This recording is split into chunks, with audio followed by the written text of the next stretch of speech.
क्या कश्मीर भी स्वात की तरह मुगलों के कब्जे में हो गया है? अभी नहीं। कश्मीर के सुल्तान शहंशाह के साथ आगरा जा रहे हैं एक दस्तावेज पर दस्तखत करने के लिए। अब मैं चलता हूं, देर हो रही है।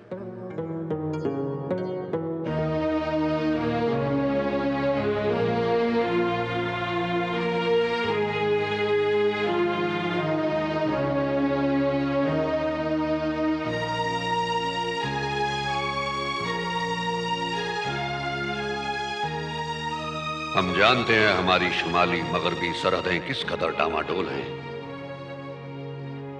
हमें उस इलाके में कोई ताकतवर और होनहार हाकिम चाहिए। इसलिए हमने जैन खान को काबुल की सरहदों पर भेजने का इरादा किया है। वो वहां के कबायलियों पर बखूबी नजर रख पाएंगे। फिर काबुल पर निगरानी कौन करेगा लपना? राजा मान सिंह वहां के नए हाकिम होंगे। एक बेहतरीन इंतखाब। लेकिन मुल्तान और उसके आसपास के इलाकों का क्या होगा? वहां के तथा कबायलियों पर तो भरोसा नहीं किया जा सकता। हमें भी वही फिक्र है। मैं उस इलाके के चप्पे चप्पे से वाकिफ हूं। अगर आपका हुक्म हो तो मैं वहां की निगरानी करूंगा। हम आपसे ये कहने से हिचकिचा रहे थे क्योंकि हमें इस बात का एहसास है कि आप अभी अभी एक लंबी और मुश्किल मुहिम से लौटे हैं। आपकी खिदमत मुझे इज्जत बख्शेगी आलमपना। हमें आपकी वफादारी पर फख्र है। तो फिर ये तय रहा, आप और राजा मान सिंह को जल्द ही आपकी ये नई जिम्मेदारी सौंपी जाएगी। जो हुक्म आलमपना। महाबली की जय हो। राजा टोडरमल, आप इस वक्त यहां, खैरियत तो है? महाबली, अभी अभी कश्मीर से खबर मिली है कि कासिम खान और कुली खान ने कश्मीरी फौजों का घेरा तोड़कर श्रीनगर पर चढ़ाई शुरू कर दी है। क्या इस खबर की हकीकत को पूरी तरह जांचा गया है? महाबली, अगर ऐसा ना होता तो मैं आपके सामने मुंह खोलने की हिम्मत कर सकता? महीनों बाद एक अच्छी खबर सुनने को मिली है।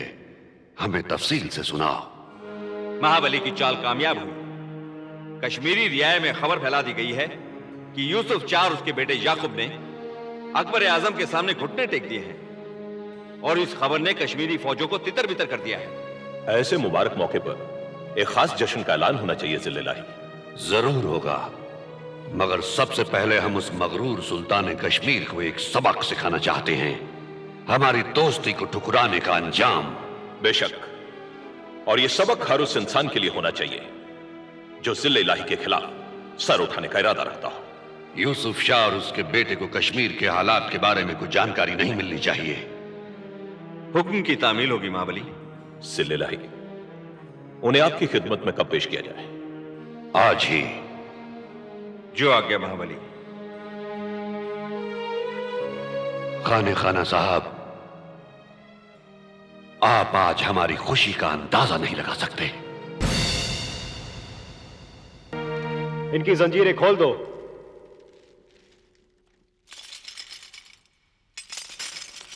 गुस्ताखी माफ। मैं तो सिर्फ हुक्म का ताबेदार हूं। अगर कोई तकलीफ हो तो मुझे माफ कर दीजिए। माफ? हम कौन होते हैं तुम्हें माफ करने वाले? हम तो किस्मत के धिक्कारे हुए कैदी हैं, बस। जब अपने शहंशाह से मिलो तो उससे कह देना कि मैं उसे जिंदगी भर सुकून से जीने नहीं दूंगा। आपको शहंशाह की ताकत का अंदाजा नहीं है। अगर आपने उनकी दोस्ती का हाथ कबूल कर लिया होता तो आज यह दिन देखना नहीं पड़ता। हमें तुम्हारा मशवरा नहीं चाहिए। बस सिर्फ हमारा पैगाम अपने सुल्तान तक पहुंचा देना। जाओ, चले जाओ यहां से। इनके साथ इज्जत से पेश आना। खाने पीने में कोई तकलीफ नहीं होनी चाहिए। यह शहंशाह का खास हुक्म है। चलो। माशाअल्लाह, किस शान और शौकत से सुल्तान कश्मीर की मेहमान नवाजी की गई मुगल दरबार में। वाह। याद रखना याकूब, यह दगाबाजी मुगल तारीख पर एक ऐसा बदनुमा धब्बा है जिसे सदियों की धूल भी छुपा नहीं सकेगी। जो किस्मत में लिखा था वो हुआ, लेकिन मैं न तो मुगलों को न उस राजपूत भगवान दास को चैन से जीने दूंगा।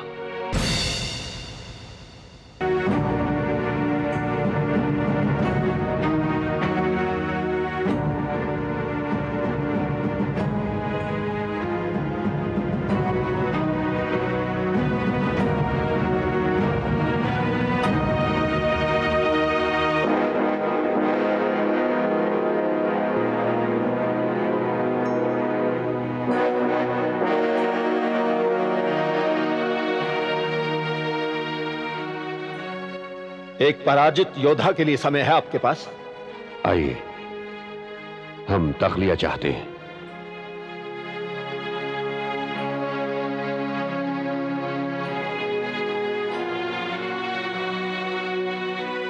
कहिए राजा साहब, क्या कहना चाहते हैं आप?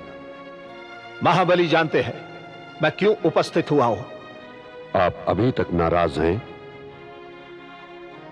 मेरे अंदर जो ज्वाला भड़क रही है उसे मेरी चिता की आग भी ठंडा नहीं कर सकती। हम कभी गुस्ताखी बख्शते नहीं, मगर आपका नाराज होकर हमारे दरबार से निकल जाना हमने इसलिए नजरअंदाज कर दिया क्योंकि हम आपकी बहुत इज्जत करते हैं।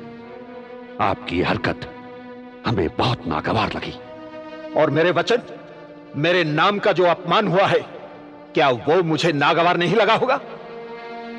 आप भूल गए कि मैं एक राजपूत हूं और राजपूत एक वचन के लिए अपनी जान तक की बाजी लगा देता है। आखिर आपने ऐसा क्यों किया? क्यों? इस सवाल का जवाब वक्त ही देगा।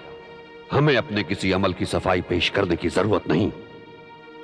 हमारा मकसद कश्मीर को फतेह करना था और इसके अलावा उसे हासिल करने का और कोई तरीका नहीं था। आप जानते हैं हम शिकस्त बर्दाश्त नहीं कर सकते। अभी हमने आपसे जो कुछ भी कहा उस पर गौर कीजिए और उसे समझने की कोशिश कीजिए।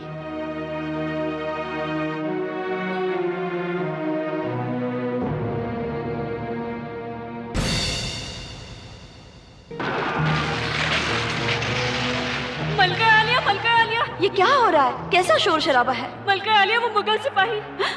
मुगल? महल के अंदर? जी हाँ मलका आलिया। मलिका आलिया, दुश्मन महल में दाखिल हो चुका है। हमारे आदमी चारों तरफ जानवरों की तरह मारे जा रहे हैं। आप हमारे साथ चलिए, हम आपको खुफिया रास्ते से ले जाकर कहीं दूर जंगल में छुपा देते हैं। लेकिन महल की और औरतों का क्या होगा? क्या हम उन्हें उन दरिंदों के रहमकरम पर छोड़ देंगे? उनकी हिफाजत की जिम्मेदारी हम पर है। और मलिका हुजूर, शहजादे याकूब की अम्मी हजरत? वो अपने वालिद के घर पे हिफाजत से हैं। आप आइए हमारे साथ, जल्दी कीजिए, वक्त बहुत कम है। यहाँ ज्यादा देर रुकने में खतरा है। आपकी जिंदगी बहुत कीमती है, आप ही हमारी आखिरी उम्मीद हैं। उन्होंने महल का दरवाजा तोड़ दिया है, हमें जल्दी यहाँ से निकलना होगा।